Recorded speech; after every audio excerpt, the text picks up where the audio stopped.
भगवान शिव बड़े ही भोले हैं। बिना अपने भक्तों में भेदभाव किए उनकी भक्ति से बहुत ही जल्दी प्रसन्न हो जाते हैं।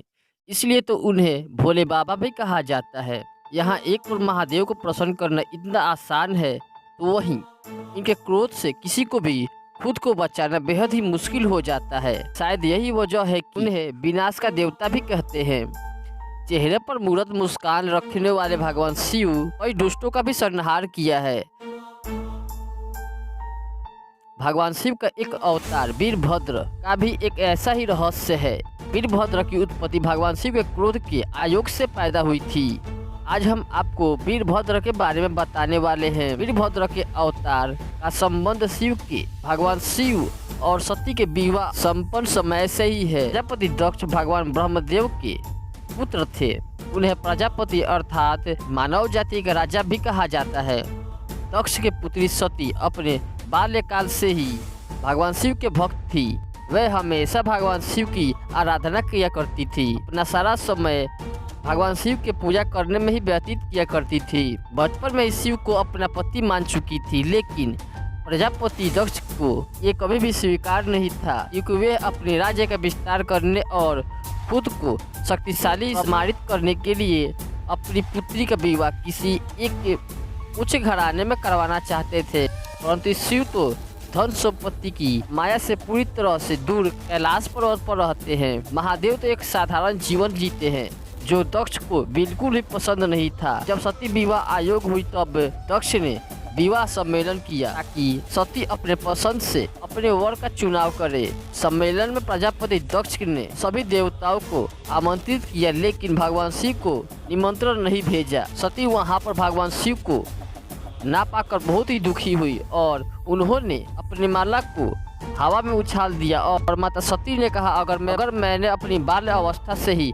भगवान शिव को अपना पति माना है, तो ये माला जाकर भगवान शिव के गले में गिरेगा। और जिसके बाद भगवान शिव उस माले को अपने गले में ग्रहण कर लिया। यह सब देख प्रजापति दक्ष अत्यंत क्रोधित हुए, लेकिन मजबूरन भगवान शिव और सती के विवाह को स्वीकार करना पड़ा।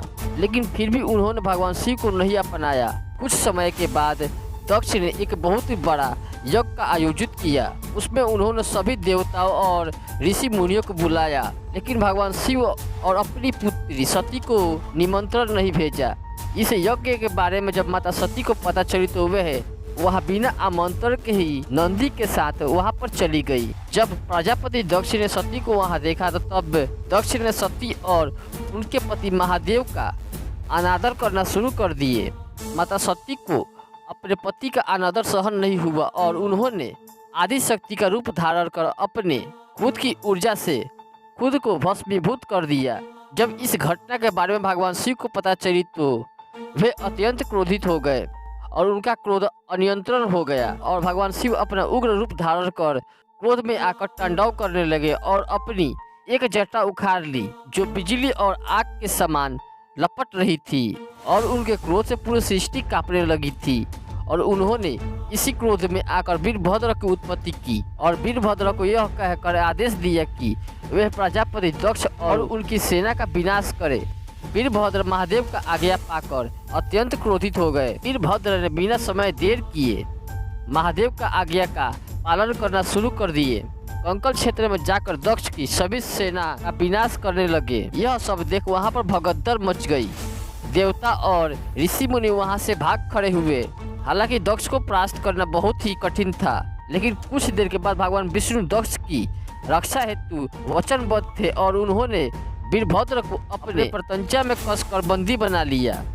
यह देख भगवान शिव और भी क्रोधित हो गए और उन्होंने अपनी जटा से माँ काली को उत्पन्न किया और वीरभद्र की मदद करने के लिए माँ काली को वहां पर भेज दिए।